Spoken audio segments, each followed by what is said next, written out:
So thank you once again, all of you, as we explore this beautiful Srimad Bhagavatam, 10th canto, and we're getting into the pastimes of Lord Krishna in Dwarka, specifically Lord Krishna teasing Queen Rukmini. So now, of course, we're at the point of the story where Queen Rukmini has been offering her prayers to Krishna. In a sense, she's teasing him back, but she's doing it in a completely different way. So let's see how that goes. Om Namo Bhagavate Vasudevaya. Om Namo Bhagavate Vasudevaya. Om Namo Bhagavate Vasudevaya. We're reading from Srimad Bhagavatam, 10th canto, chapter 60, verse number 46.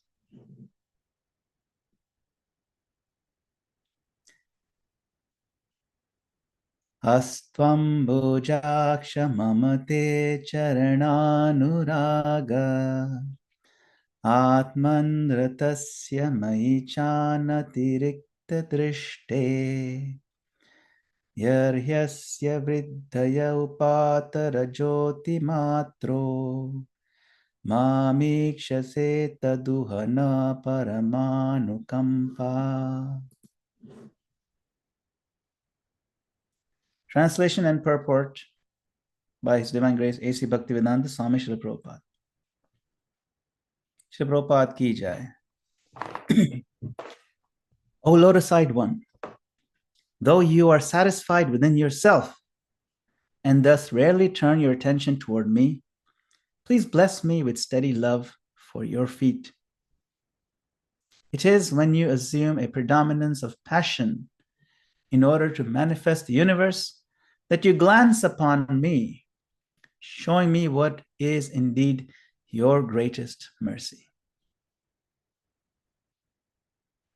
Okay, so this is a translation purport by followers of Srila Prabhupada. Purport. In text 20 of this chapter, Lord Krishna stated, always satisfied within ourselves, we care nothing for wives, children, and wealth.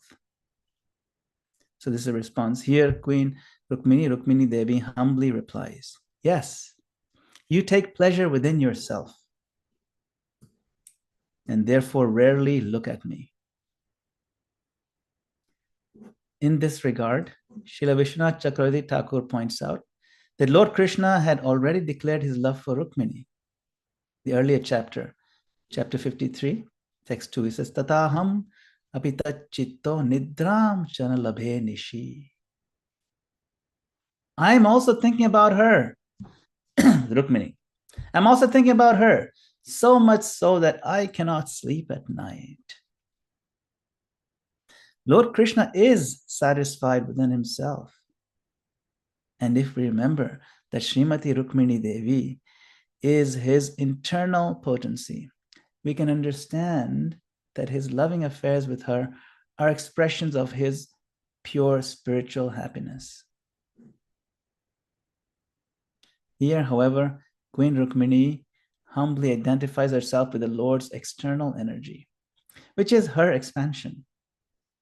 Therefore, she says, though you do not often look at me, when you are ready to manifest the material universe and thus begin to work through the material quality of passion, which is your potency, you glance at me. In this way, you show me your greatest mercy.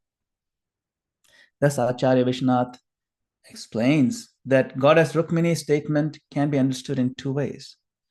And of course, the Vaishnavas, after thoroughly understanding the philosophy of Krishna from the bona fide acharyas, simply relish these loving affairs between the Lord and his exalted devotees.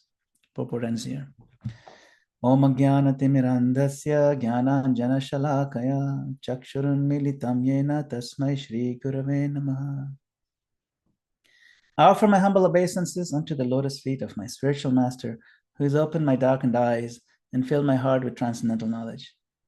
I further offer my obeisances to all of you, assembled Vaishnavas, and seek your kind permission and blessing that we may recite and read Srimad Bhagavatam together. So, here we see Rukmini Devi using the word Ambujaksha, O lotus-eyed one. She starts out with the glorification. You can see that she's not angry at Krishna.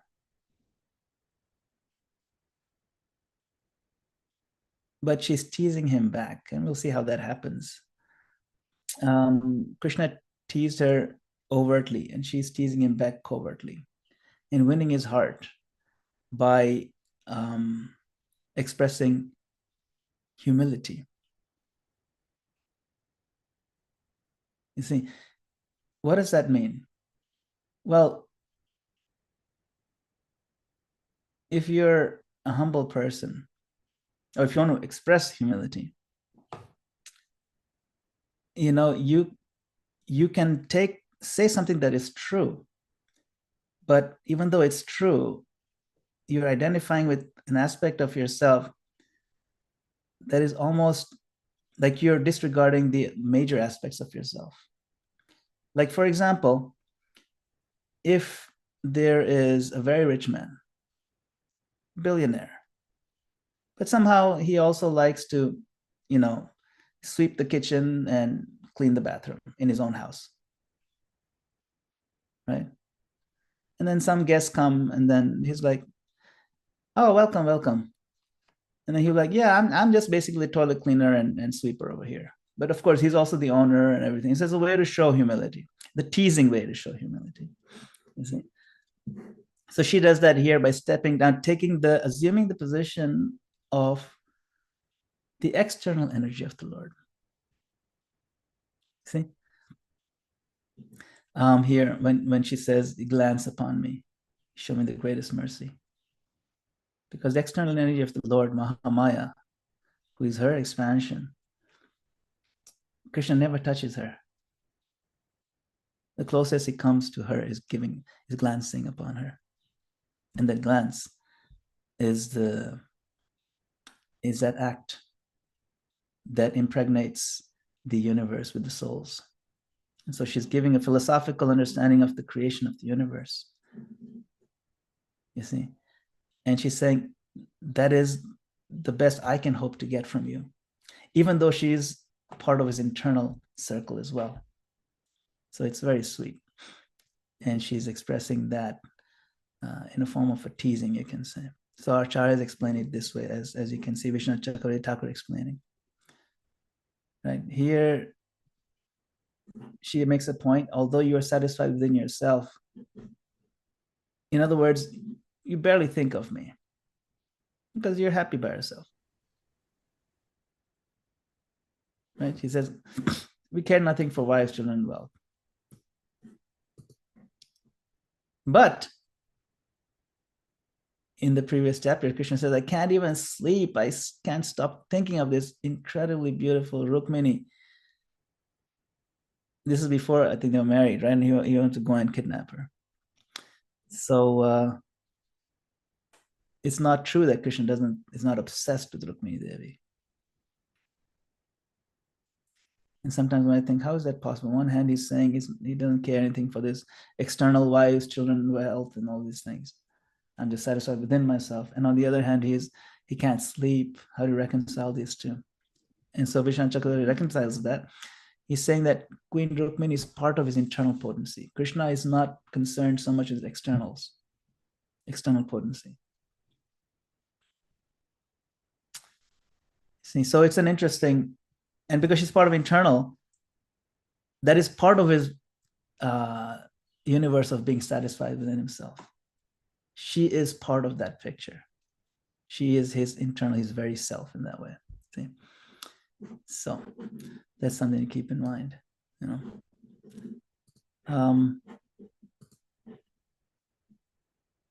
Now, we are in the middle of this incredible, intense exchange of loving words between Sri Krishna and Rukmini Devi. Krishna had teased her so much that really she should not have even married him. The other kings who had come to see her, they were so much better matched. They were so much more influential. They had so many more contacts. They're better looking, in fact. And they came to you. They came to you. Like they came to your palace. They came to get a match. And they're asking for a hand in marriage. And I didn't. You called me. I had to come drop everything I was doing, and I couldn't even. I wasn't invited to your sambar, and I had to kidnap you. It would have been better if you got married to them. Now, Queen Rukmini, being of the submissive type, she's quite different in personality from, say, Satyabhama, who's a very combative type. She'll be always fighting with Krishna. Everybody has a different personality. Some devotees or some people are just tend to want to fight all the time, and very easily they snap back. It's always on their tip of their tongue to snap at something. She's not like that. She was not the snapping back type. It's not in her nature. See, she would process this teasing internally, and because she took so much of that teasing, I'm not really good enough for you. You're saying, people who come to me it's just only paupers who come to me, akinchana. The really poor people, those who are my devotees, they become poor. And those, if they're rich, I take their wealth away anyway. I'm known as Hari. So I make them poor if they happen to be rich to begin with. So I'm not a good person to be around. He's like really teasing her. It's not good for you. Why are you here? So she processes internally because of her nature. And because of that, she got in a state of shock and nearly fainted. It is described that some of her bangles also slipped off from her hands. Now, that can't normally happen, right? Because of bangles, right? But the shock actually shrunk her wrists and hands, and they just slipped off and fell, some of them. Now, remember at this point, Krishna and Rukmini were already grandparents. Not just parents, they were grandparents. Krishna had 10 sons and 1 daughter from each of his wives. And many of these children already grown up, and they had children of their own. And Rukmini is wondering, now you're telling me, after us becoming grandma and grandpa, now you're telling me to consider going and remarrying some of these other kings? What? So Krishna, all he wanted to do was to see the beauty of her frown. Just when you see that, intensify that love, and the face becomes red, the nose becomes red, and the smile drops. These are expressions of, it's a combined expression of anger and confusion mixed with love and frustration, and it just shakes somebody up. He wanted to see that.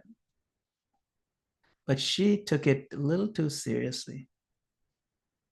She got into shock. And so Krishna had to console her and tell, look, hey, look, in household life, teasing is just one of the pleasures. Who else can I tease other than the one I really love? Of course I love you. Don't worry, it's okay. Just chill, just joking. I'm just joking, okay? So then she decided, okay, I'll offer prayers back to him. I'll offer some prayers to him. And maybe I'll do a little teasing myself. But of course, her teasing is very, very subtle. It's not so overt. In today's verse, you see she's doing a little bit of that.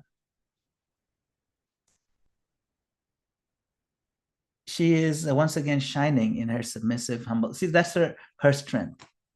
Submissive, humble sweetness. Taking a lower role in her own expansion in the form of Mahamaya or Durga Devi.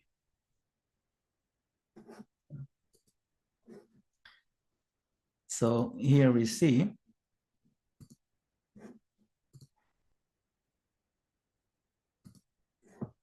there's Queen Kunti. Queen Rukmini. And Krishna is kind of just leaning back and watching her as her face droops. She stopped fanning him, by the way. She has no energy to even fan him. She's looking so sad, you know. And Krishna, seeing this, he wanted to see this beauty. She's looking down. The bangles in her left hand are just about to fall off as she's getting into this shock. Krishna is momentarily enjoying that joy. This is seen. This is seen even in ordinary dealing. Sometimes we tease, and it's fine. And different people respond to that teasing differently. See? So Queen Rukmini, she's really also kind of, it's an enjoyment too. I may think, how is it an enjoyment?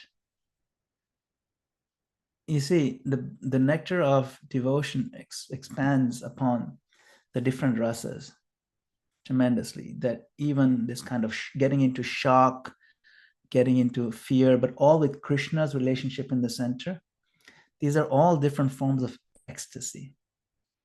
They're all different flavors of tastes of loving exchange. You know, she's like, I'm sorry you feel like that way about me. Maybe you're right, and so on. And then so she gets in this mood. Now, if Krishna were to do this with Satyabhama, who is a more direct expansion of Srimati Radharani, she has that Radharani's mood of fighting and man. She would be really upset and angry at him and really give him some heavy sauce. But Rukmini Devi doesn't do it that way. She's more of the milder version. See? Now, Rukmini Devi uses a very beautiful word in the verse. She says, Mam ikshase tad uhana paramanukampa. Parama means the highest. You're giving me the highest. Anukampa, mercy. You're showing me your highest mercy. Now, anukampa, I might have explained this in the past. There's another famous verse, Tat tenu kampam sasamikshimana. So anukampa means highest mercy. Mercy. But anukampa means literally, kampa means trembling. So we tremble sometimes when we get emotional, when we get fearful, or even any kind of emotion. Sometimes, you know, if it's a strong emotion, our body trembles. If something gets taken away from us, we tremble. We get upset. When Krishna shows us mercy by being with us at that time, and he also trembles with us, anukampa, to tremble along with, in following with you. What does that mean? When someone is there with you, suppose you're going through some shocks, as someone has passed away in the family, and someone comes to console you, and you are crying, and that person is also crying, and you are shivering, and that person also shivers, feeling your pain. That is called anukampa. So Krishna resonates. He is so close, he's in our heart. And to show that level of mercy, that I am there with you, my dear child, my dear soul, you're very dear to me. Yes, I feel your pain. That is the level of mercy that Krishna shows. Not just he's sitting on his big throne and looking down upon us, and we're like begging, please, my Lord, free me from this pain. All right, I shall free you from this pain. No, I am down there with you. You're feeling the pain I'm feeling with you. I will do it. I will help you to come out of this. It's amazing. So we have to wait for Krishna's anukampa as devotees. And what does that mean, to wait? Does it mean just to sit in a chair? No. Tatte anukampam sasamikshama. No. Punjanevat makritam vipakam. Hrid vag vapur bhir vidadan namaste. Jivetayo mukti pade sadaya bhak. We say we wait. It means we continue to offer Hrid vag vapur with our heart, with our words, with our body. Obeisances to Krishna, Vidadhan Namaste, complete obeisances, you serve him in spite of the pains of the reactions of our own misdeeds. We continue to serve the Lord. Then we deserve his anukampa. And the Lord comes. Amazing, my dear devotee. In spite of all this incredible miseries that you're going through, you're still bowing down to me. You're still chanting my name. You're still my devotee. I'm with you, my child. That is anukampa we wait for, you see. So here, Rukmini Devi, she uses that word. And she starts out by glorifying the beauty of the Lord. Astu Ambujaksha. Ambujaksha means lotus-eyed Lord. And what does she pray for? She prays for steadiness in her devotional service. Charana Anuraga. Please bless me with steady love for your lotus feet. Amazing. This is basically a practical demonstration of that Tatyanukampa verse, where she is going through some pain. Of course, it's all transcendental pain, but regardless. And she says, my Lord, please keep me steady at your lotus feet, that my consciousness remains pure, fixed. Show me that anukampa. And then she takes the humbler role of Maya Devi, you know. So who is this? What is this glance? She says this, you show this glance. This glance of the Lord is when Lord Vishnu glances upon Durga Devi. Now this Durga Devi, Mahamaya, or Parvati, you can say, is an expansion of Rukmini. Yeah? So here in the Chaitanya Charitamrita, there is a verse, Madhya Lila 20-73. It says, Svanga Vishesha Bhasa Rupe Prakriti Sparshana Jiva Rupa Bija Tate Kaila Samarpana. Here it says, to impregnate with the seeds of the living entities.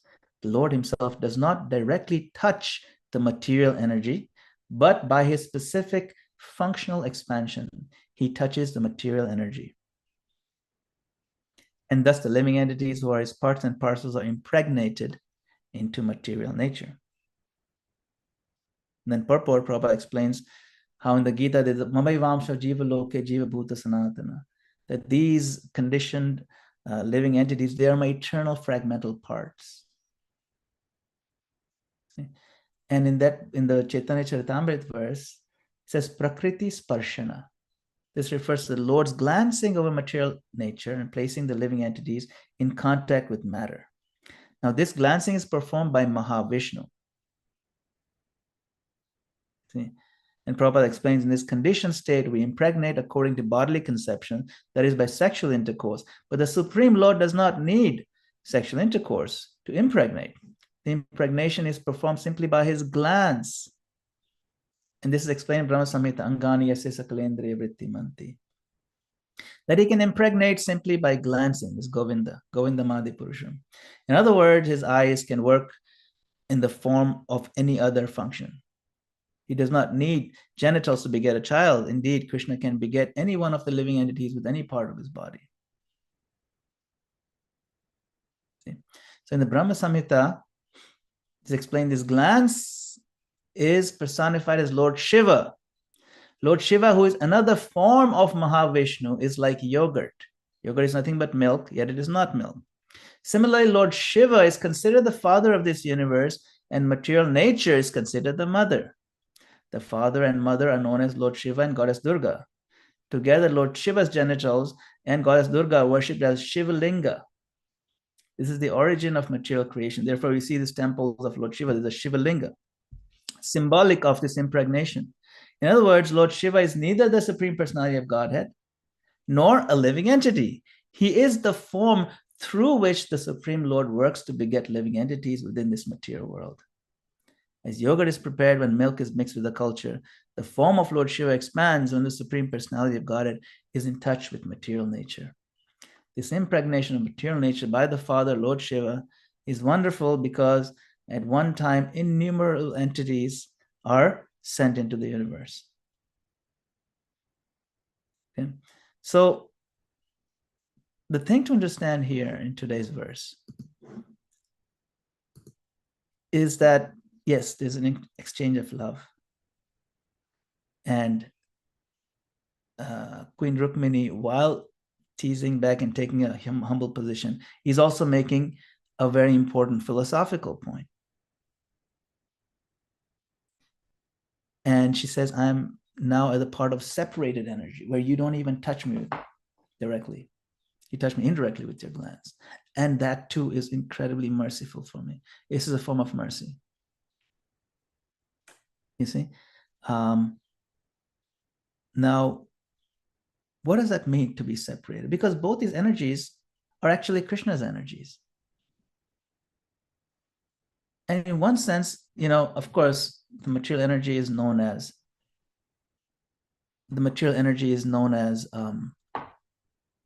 the inferior energy, and the spiritual energy is known as superior energy. And that's a fact. The inferior energy is not the actually manifestation of the inferior energy, like this rocks and wood and things like that. They're not cognizant. They're not alive. So in that sense, it's superior inferior. But Prabhupada explains that ultimately, because all the energies are Krishna's energies, so you have Durga Devi and you have Rukmini Devi. Energy is energy from absolute point of, like electricity. And the analogy Prabhupada uses, electricity is used, you can use it to heat your house, you can use it to cool your house. And depending on how you use it, it manifests differently. So it depends on how Krishna's energy is utilized. The effect is seen differently, you see. So therefore, the understanding is that all these energies are worshipable in their proper context. See, so when we worship Lord Krishna as Dwarkadish, then we worship alongside with him Rukmini Devi, because that's the particular form and aspect of energy that Krishna is paired with at that time. When we worship the Supreme Lord as Lord Ram, Lord Ramachandra, then we worship him along with Srimati Sita Devi, who is also the superior energy, but paired with him according to that particular expression of love, the rasa. And similarly, we worship, Vrindavan Krishna along with Srimati Radharani, who are the highest, the ultimate, Samam Bonam. And Srimati Radharani is our real boss. And we worship her. See? So this is a nice, sweet section of the Bhagavatam where we can examine deeply how much humility even Queen Rukmini, who's the topmost of all the 16,108 queens, is expressing so much sweet humility while also feeling the impact of being teased so intensely by Krishna. And while she's expressing that humility, she's also offering prayers of love by showing how beautiful, by expressing how beautiful Krishna's eyes are. Ambujaksha. Ambujaksha means lotus-eyed. Ambu means water. Ambuja, ja means Janma, is born from the water. So what is born from the water is the flower, lotus flower. Ambuja Aksha, Aksha means eyes. So your eyes are like the flower that's born from the water. It's a very beautiful, Sanskrit is so beautiful. We can just take it apart and see the beauty in it. My Lord, you're so beautiful. Please show me your mercy. Please keep me fixed at your lotus feet. So that is prayer for us to always ask the Lord. we start out by glorifying how beautiful he is, by showing that we appreciate his beauty. And then we ask for benediction, that please keep me steady at your lotus feet. And then she takes another humble step, saying that it's only by your mercy that you glance at me, and that is the highest aspect of your love, compassion for me. So thank you very much, as we'll continue discussing more of these tomorrow and so on. But we can have some time now to have any exchanges, any comments and so on. If anybody wants to share your thoughts. I see there are some comments on the chat that I have not seen yet. Okay. But if anybody else wants to unmute, okay, let's see.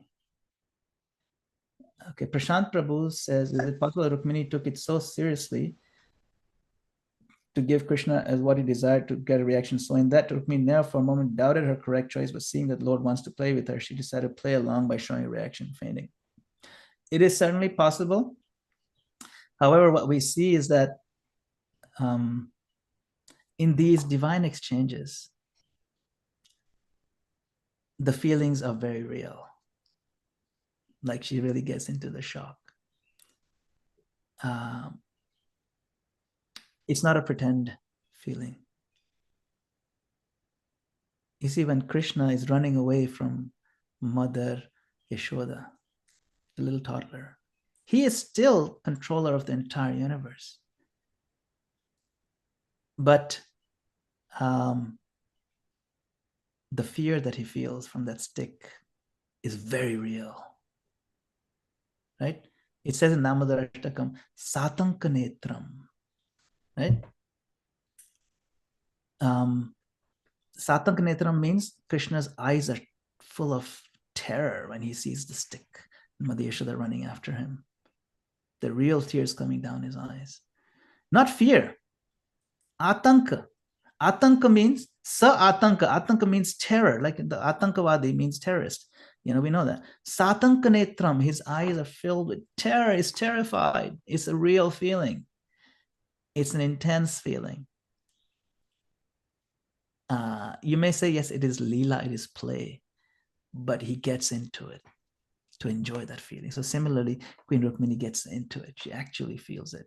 And Krishna then gets a real kick out of it. And then, of course, she responds. And she gets a kick out of it. And it's just kicks all the time in the spiritual world, you see.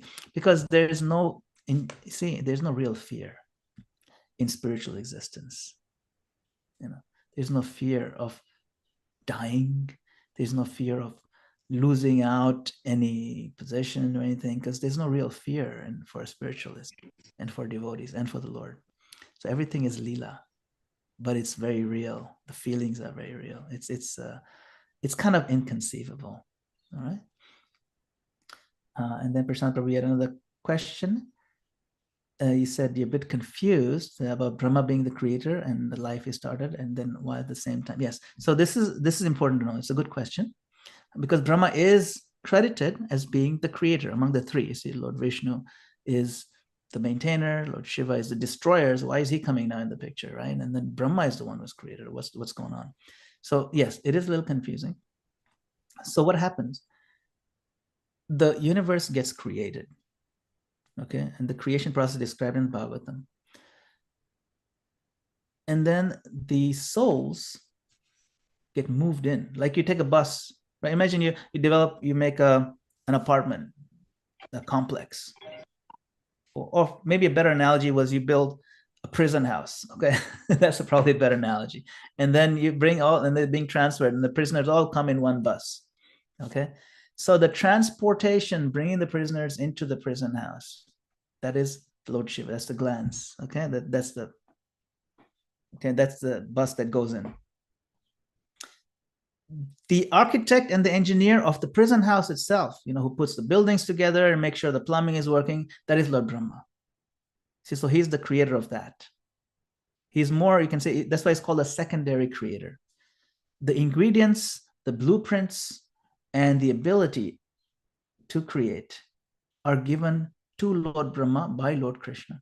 They're handed to him, those three things: ingredients, the blueprints, and the technology, I mean, the skills, the abilities, the training, all that is given to Brahma, who does the actual work. That will make him the secondary creator. You see, and he gets the credit because he's the one who does the work. But ultimately, it's Krishna who is the only creator. Similarly, then when the population of the universe takes place, and Krishna glances, okay, time to move in. That's also Krishna, but that impregnation takes the form of Lord Shiva. See? So that's why it can get a little confusing. But there's different steps to it, and each different personality gets the credit for the steps. Right? Okay. Any other comments or questions? Yes, Vanisha Mataji, Hare Krishna. Hare Krishna. What is our, just continuing the question that Prashant had, what is our role in that? I mean, we as spirit souls wanted to be glanced at, at some points you hear that we are here because we had desire to enjoy separately from Krishna. And then at other times it feels sort of like we were just particles that were wrapped up in this tidal wave of a glance that impregnated my what is our literally our spirit soul's position in that equation, if you will? Actually, our position is huge. It's big. It's like the prisoner asking, what is my role in the creation of this prison? Well, you are the reason we have the prison.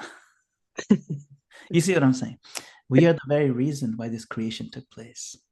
Of course, the whole project of building this massive prison house that can hold 800,000 prisoners or whatever it is, big one. It's a big undertaking. It involves so much. It calls scouting the right sites, make sure there's enough security, make sure the right people are in place, the superintendents are going to be hired, and make sure the plumbing is working and they get enough light and electricity. It's a huge, so many people are involved in the whole thing. But the prisoners are the reason for it. So we are the reason for this existence of this material world. We meaning our misguided or unfortunate choice to enjoy separately from Krishna, and therefore developing a whole construct to accommodate that desire. That is what this material manifestation is, which is why even though it is Krishna's energy, it is known as his external energy. Why would he separate his own energy? Why would he call separated energy? Why would he call it external? Why would he call it inferior? If it's all Krishna's energy, why should there be inferior and superior? Even that inferiority of that energy is really a reflection of the inferiority of our original choice to turn away from the Lord. That's not a superior choice, it's a poor choice. But it's our choice, it's our freedom. It's the very foundation of our existence.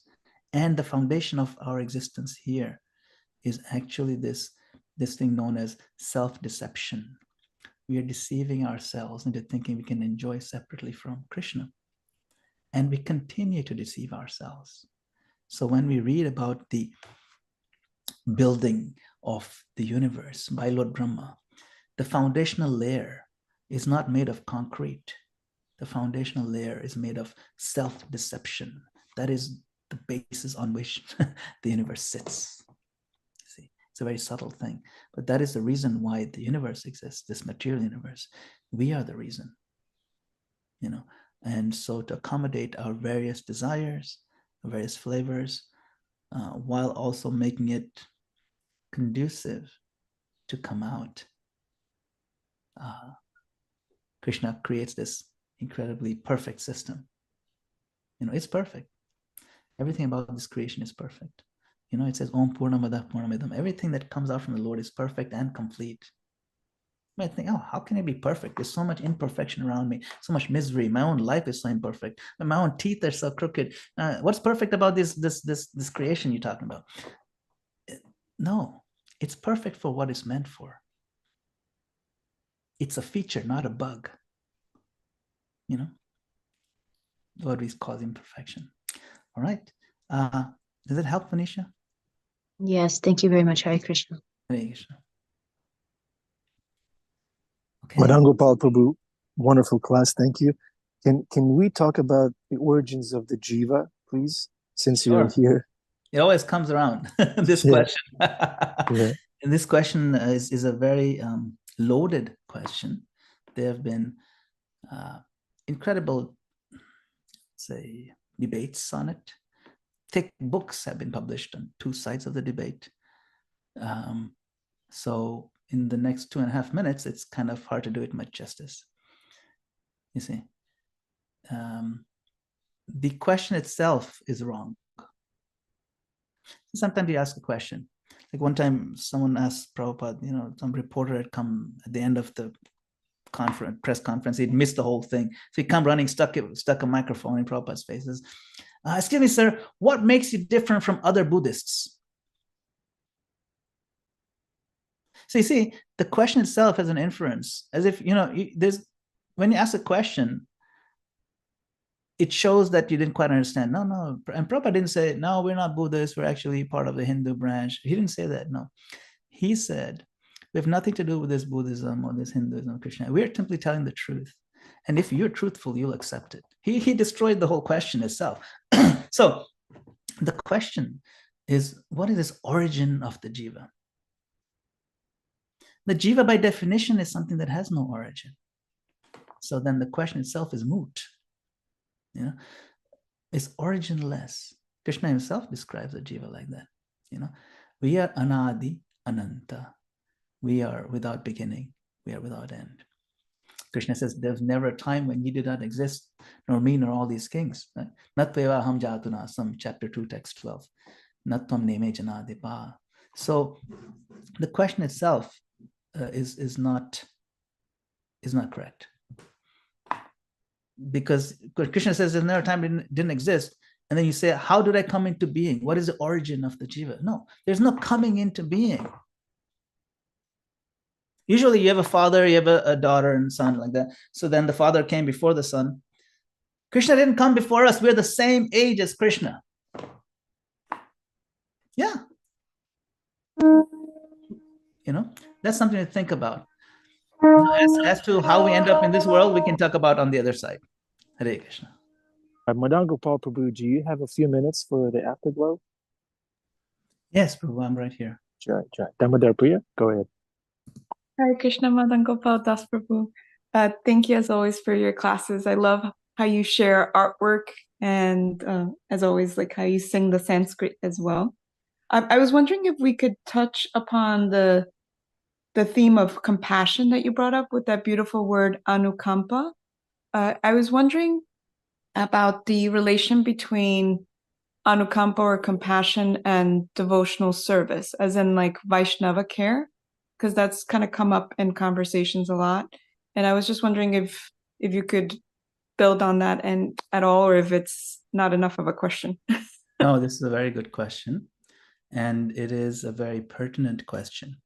It's a very relevant question to our practice, a relevant question to our organization. And it applies to all aspects of our practice, internal, external, managerial, everything. It's a perfect question. I will address that question. However, I did want to answer the previous question, which I didn't answer. I did the political non-answer, right? So I did want to address it, at least not answer, at least address from what I understand. So Srila Prabhupada had said this, that we never had any occasion when we were separated from Krishna.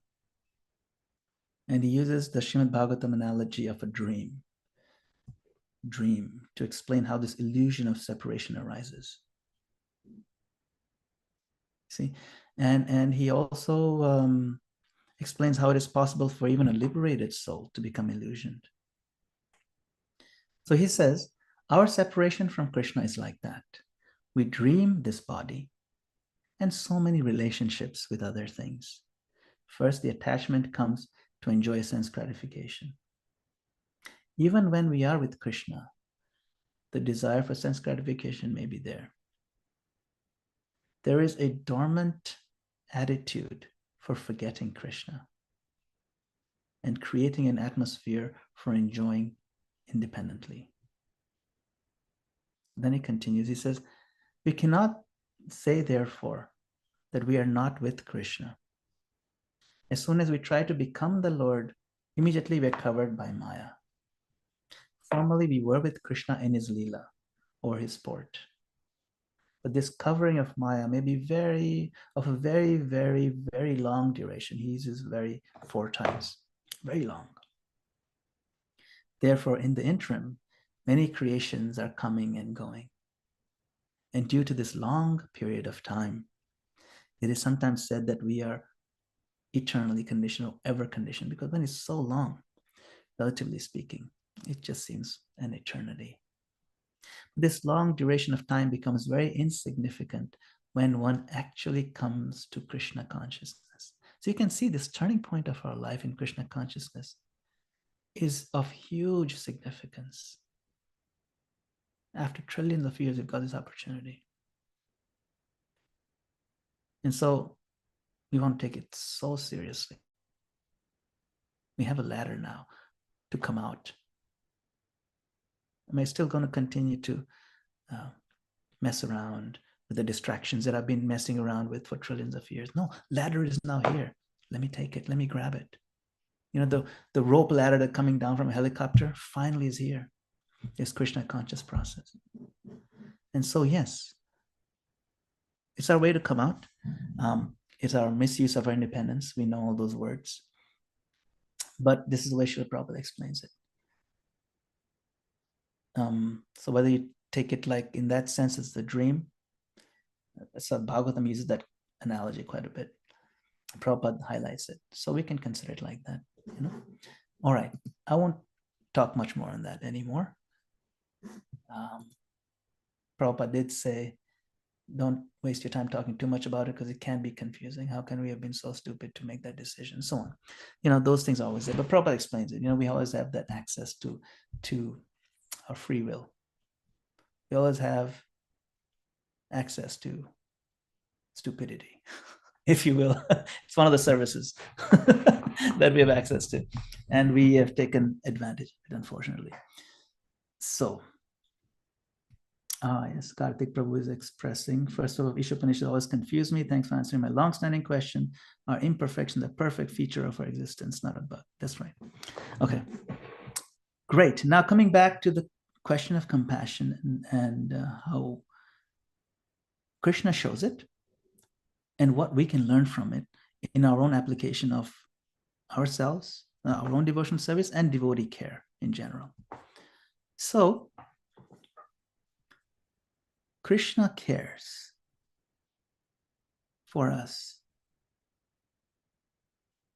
enough that even after we have thrown a tantrum, stamped our feet, walked out the door, and slammed the door in his face, that he's still with us. That's how much he cares for us. But not with us so much in our face that we can't get rid of him. You see, he's there with us in our heart, but he's taking a humble position. What do I mean by humble position? Humble position means he's not pushing himself on us. He's not like, come on, take me. No. He wants to give us our space to continue our tantrum for a trillion more lifetimes, or as long as we want. But he's still with us in the heart, being that soft, gentle voice that nudges us when we have to make certain decisions. You know, that conscience, we call it. He does take that role. And when we're debating whether should I take another puff of that intoxicant, or should I give it up now? I've had enough of it, and let me clean up my life and try to do something higher. Then here's that voice that encourages, yes, good choice. That is that soft voice of Krishna, the conscience, we can call it. By the way, he is also a super soul. He's the one that keeps us functioning. The super soul in the heart is the one that does all the thinking that requires just to keep us functioning and all that. And he guides our wanderings, our random movement, seemingly random movements. That's why we heard so many stories how devotees just happened to walk this way, that way, and he came to contact. Before they're devotees and they came into contact. They were not going to go that way, but they somehow came into contact. The random wanderings. Krishna says in the Gita, Brahmayan sarvabhutani. Brahmayan means random wanderings. I direct them sitting in their heart. All the answers are there in the Gita. You just have to read it. So Krishna cares for us so much that he's with us in our ups and downs. He cares for us so much. And when we become advanced in our own devotional service, our nature becomes like that of Krishna. Krishna says, Madbhavam. Madbhavam means comes to my nature. So, of course, you attain Krishna's presence, but you also attain Krishna's qualities of compassion. That's why the Guru, the Acharyas, Srila Prabhupada, and all the Acharyas in our line, they are manifestation of Krishna's mercy, his compassion. And sometimes they describe that the Guru is even more compassionate than Krishna. How is that possible? How can a mortal, a person who's a jiva, be more than Krishna? How is that possible? Isn't that almost like heresy, an offense to Krishna to say that the Guru is more compassionate than you? But Prabhupada says it. Prabhupada explains it in his purport. And I'll tell you why, how it's possible. Okay. It's not that the Guru is more intense in his compassion than Krishna. You think Krishna's compassion or intensity is less? No. It's nothing less about Krishna. And yet the Guru's compassion is more. I'll tell you why. You see, as part of the agreement of our tantrum, the Lord has promised that he won't interfere with our free will. He's given a vow. He's given his word. Yeah, sure. Yeah, I've made this room for you, this material world you enjoy. I'm not interfering. In fact, I'm creating it because you wanted it, and I'm not gonna, slow down your ambitions of whatever you want to do. Right? I'm not gonna come in the way of your free will. I'm not gonna disturb you. In fact, he tells Arjuna, don't disturb these people. You know that verse in Bhagavad Gita, he says, don't disturb these people who are trying to enjoy, just fine, let them be. And in that purport, Prabhupada says, yes, Krishna says don't disturb, but the devotee knows the heart of Krishna. And the devotee goes and disturbs them. Because he knows it'll please Krishna to shake up these people, wake them up. Come on, you guys are being so moronic. Look at this, what you're missing out. I discovered Krishna consciousness and I woke up. You wake up, please. Krishna will not do the shaking. The devotee has not taken that vow. We have not signed any contracts with other jivas to not interfere with them. We are meant to disturb them. Therefore, we are playing that role of sharing Krishna consciousness with others. And when the Guru gives Krishna consciousness to others with a great deal of intensity sometimes, therefore, Prabhupada says the Guru is more compassionate than Krishna because he hasn't taken that vow. Okay, so with that being said, how do we manifest that compassionate, anukampa nature of Krishna when we are, one, developing our own Krishna consciousness, and two, sharing with others? So, of course, there are many universal things that we want to do. Golden rule being, we treat others like we would like to be treated. That in itself is a great step in offering compassion to others. If I like to be treated nicely, if someone comes, when I go to the Bhakti Center, and from the very beginning, I'm treated so wonderfully, like I'm the perfection of that person's existence, that I even came through the door. And we feel it. I mean, sometimes I come in, and the devotee at the reception is so happy to see me. She's never seen me before. I'm like, oh, I might be so handsome. No, actually, I know I'm not that handsome, but she's just so happy to see me, Bhima Prabhu is asking, when does class have to, why does class have to end? It's a good question. Bhima Prabhu is very kind. So then I realized, wow, we should feel happy about seeing another jiva soul. When we feel happy about seeing another jiva, it's wonderful. And that person feels so happy. Krishna is happy to see us too. That's the first step of devotee care. You know, there are offenses, right? We know this concept of offenses. So there's a list of offenses toward devotees. And like we have a list of offenses to the holy name, there's a list of offenses to devotees, Vaishnava Prat. One of the offenses is to not feel happy upon seeing another Vaishnava. It's actually listed like that. To not feel happy. I mean, you should feel happy. Forget about showing it. You should actually feel happy. And then, of course, you show it in different ways. Hare Krishna Prabhu, you drop everything you're doing. Please come have a seat. You offer, because I haven't seen them in weeks. Come have a seat. You've come to my home. Can I give you some water? What's going on? How can I serve you? So devotee care starts with treating somebody like how you'd like to be treated. And the part of that is you feel happy when they see you. So we feel happy when they see them, when we see them, and so on. And then everything else takes care of itself. And we take care of ourselves. Like there's self-care. There's we don't want to burn ourselves out by having an imbalanced life. Too much of one thing, too little of another thing. Krishna teaches self-care in chapter 6 of Bhagavad Gita. I'm telling you, everything is there in Bhagavad Gita.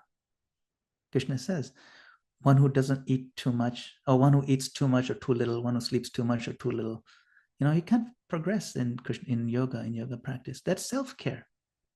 One who is balanced and moderated in his eating, sleeping, and what we call recreation, which is like exercise, that sort of thing. Then you will, if you're doing that, then you will mitigate all pains. That's self-care.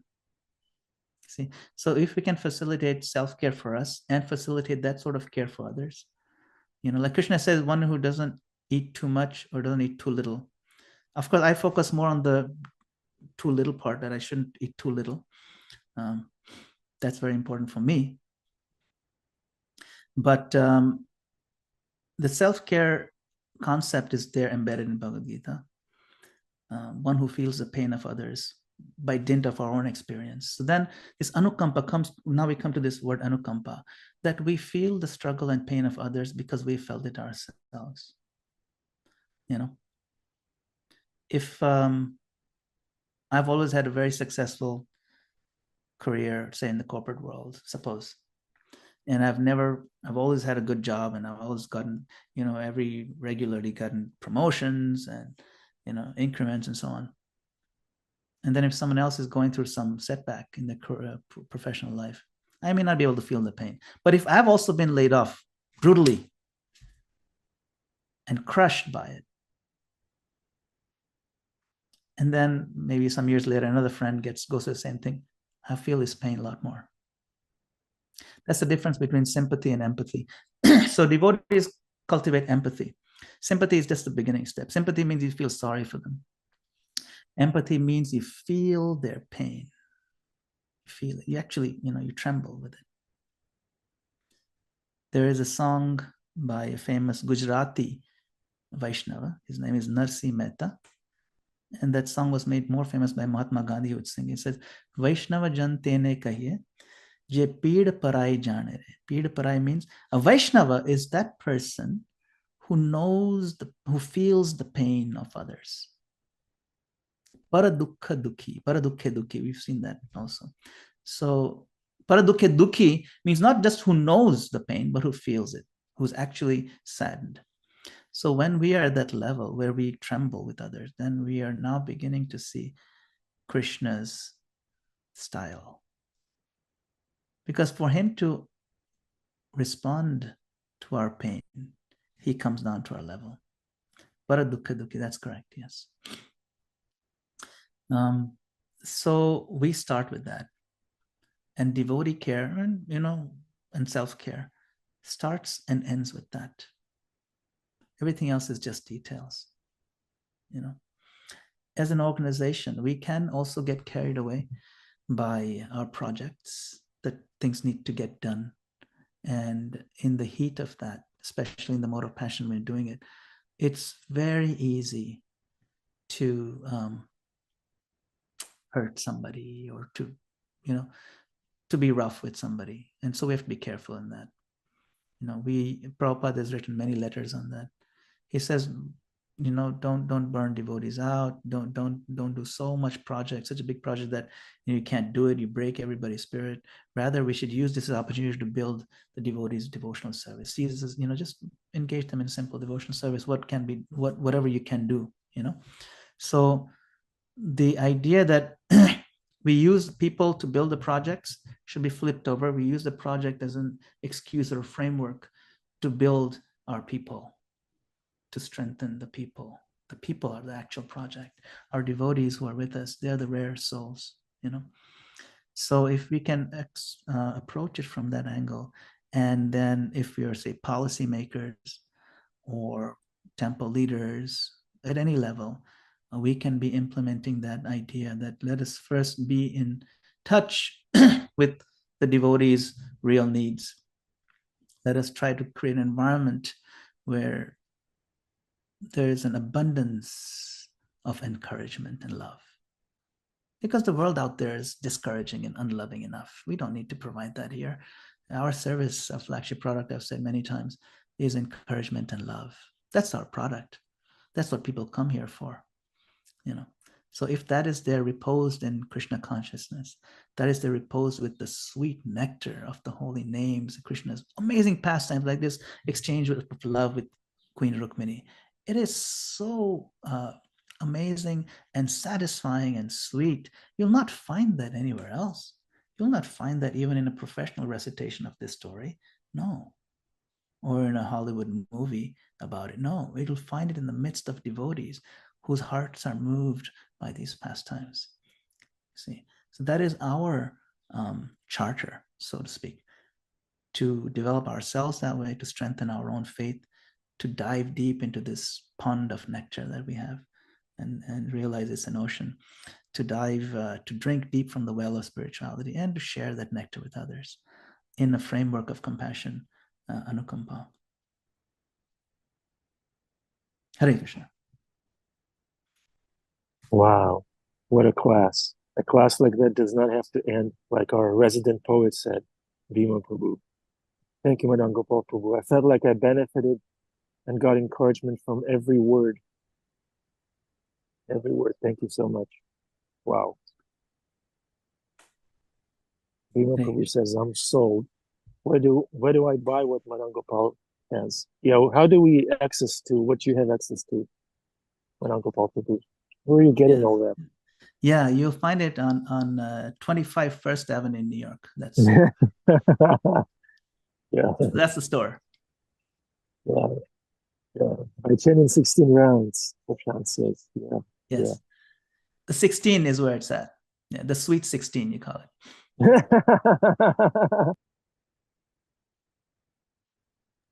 Yeah. Thank you. Thank you, Prabhu. Very much. Thank you again for your kind mercy and engaging me in your service, and look forward to spending more time with all of you again soon. Shri Prabhupada ki jai. Hare Krishna.